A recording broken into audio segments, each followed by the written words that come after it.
Hello everyone, আসসালামু আলাইকুম। সবাই কেমন আছেন? আশা করি সবাই ভালো আছেন, সুস্থ আছেন এবং নিরাপদে আছেন। আলহামদুলিল্লাহ, আমিও বেশ ভালো আছি, সুস্থ আছি। আমি মিশু খাগড়াছড়ি থেকে বলছি। মিশু মনিরা ব্লগে আপনাদের নতুন একটা ভিডিওতে স্বাগত জানাই।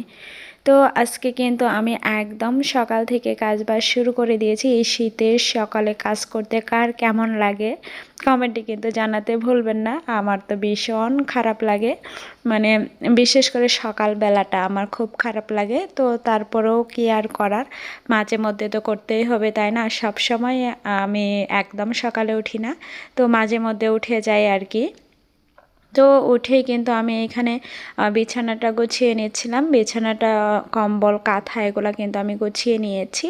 গুছিয়ে নিয়ে বিছানাটা টান টান করে পেতে নিয়েছি। নিয়ে তারপর কিন্তু এখানে কয়েলের বাক্সের উপরে কয়েল লাগিয়েছিলাম রাত্রেবেলা।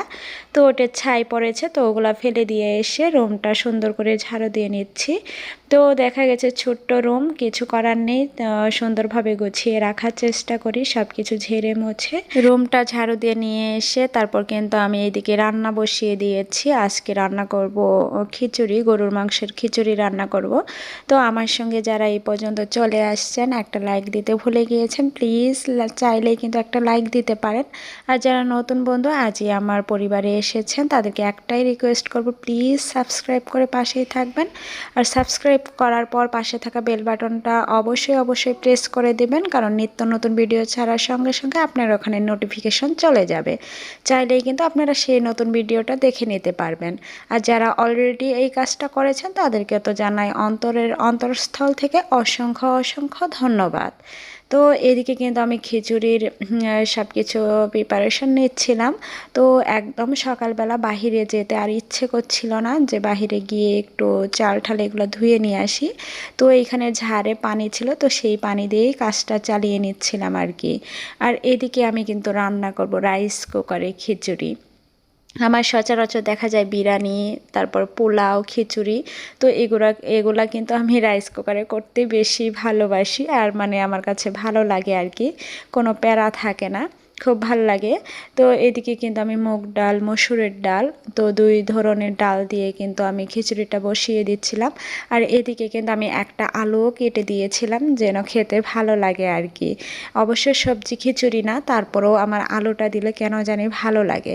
তো এদিকে কিন্তু আমি রাইস কুকারে পেঁয়াজ, তারপর একটু কি বলে পাঁচফোড়ন দিয়ে ভালো করে ভেজে নিয়েছিলাম। নেওয়ার পর কিন্তু চাউলগুলা দিয়ে একটু ভেজে নাড়াচাড়া করে নিয়েছিলাম। আর এদিকে অল্প কিছু গরুর মাংস তরকারি, তো সেটাই দিয়ে দিয়েছি। তো দিয়ে ভালো করে নাড়াচাড়া করে নেব। এদিকে জাস্ট আমি হলুদের গুঁড়াটা দিয়েছি আর লবণ দিয়েছি। তো এদিকে আমি কিন্তু আবার মানে প্যানটা ভালো করে ধুয়ে পানি দিয়ে দিলাম। খিচুড়িতে আমি যতটুকু পরিমাণের পানি রাখতে চাচ্ছি, পানি বলতে যতটুকু লাগবে ততটুকুই দিচ্ছি, যেহেতু আমি ঝরঝরা খিচুড়ি রান্না করবো। একদম যে ঝরঝরা সেইটা না, হালকা মানে ঝরঝরা আর কি।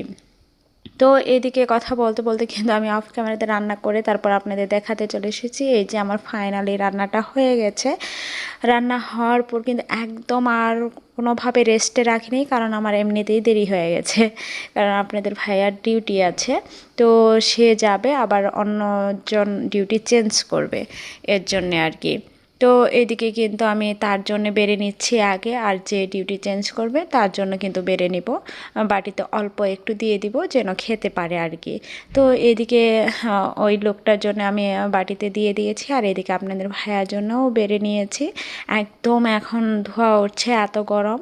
তো অল্প অল্প করে তাকে খাবারটা দিয়ে দিব। তো ও খাওয়া দাওয়া করে চলে গিয়েছে। আর এই সাইডে এই যে কলা নিয়ে এসেছিলো এইখানে, এটা কিন্তু পাহাড়ি বাংলা কলা। তো এই কলা লেভেলে কি বলে আমি জানি না, কিন্তু এইখানে কিন্তু বাংলা কলা বলে। আর এদিকে কিন্তু আমি আলু, গাজর আর অল্প একটু কি দিয়েছিলাম, মূলা, তো এগুলা দিয়ে কিন্তু আমি ছোটো মাছ দিয়ে রান্না করছি।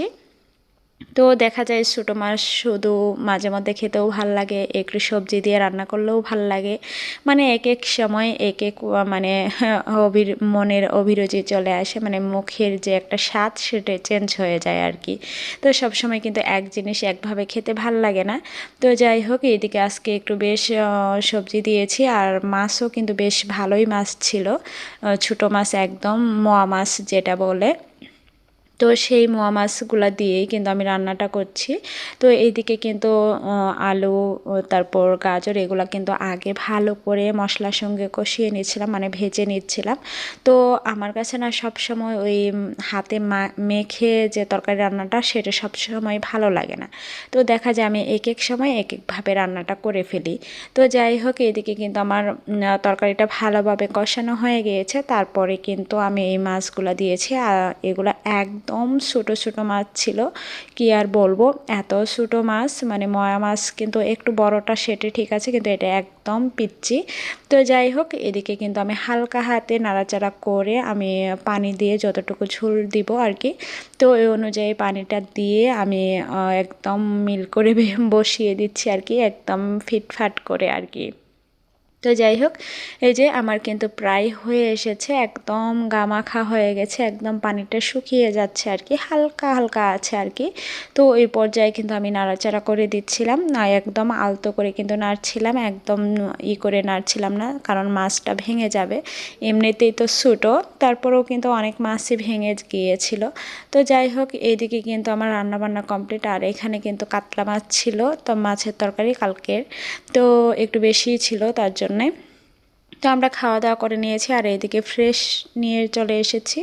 এই যে দুইটা মালটা দিয়েছে, আর আগের দুইটা মালটা ছিল সেটা ঝুড়িতে রেখে দিলাম। আর ওইদিকে অল্প একটু ফুলকপি, আর এখানে 5টা ডিম ছিল, আর এখানে ছিল মুরগির মাংস, আর ছিল আলু পেঁয়াজ, আর এখানে ছিল পোলাওয়ের চাউল। এটা কিন্তু 2 দিনের ফ্রেশ। তো যাই হোক, ফ্রেশ ট্রেশ গুছিয়ে বিকালবেলা একদম সন্ধ্যা দিকে দেখি কাঠবিড়ালিটা এত সুন্দরভাবে ঘুরছে, কি আর বলবো, ভাবলাম একটু ক্যামেরা বন্দি করে নেই, আপনাদের সঙ্গে শেয়ার করি। তো ওইদিকে কাঠবিড়ালি চলে যাওয়ার পর ভাবলাম গাছগুলোতে একটু পানি দিয়ে নেই, কারণ এখন যে রোদ উঠে, তো পানি তো দিতেই হবে, যেহেতু গাছের গোড়াগুলো একদম শুকিয়ে গিয়েছে। আর এই যে একটা টমেটো গাছের নিচে একদম অনেকগুলো মরিচের ঘাস বের হচ্ছে, জাস্ট আমি মরিচের বীজগুলো এমনি ফেলে দিয়েছিলাম, দেখি অনেক সুন্দরভাবে চারাগুলো বের হচ্ছে। জানি না এগুলো আমি কোথায় লাগাবো, যেহেতু আমার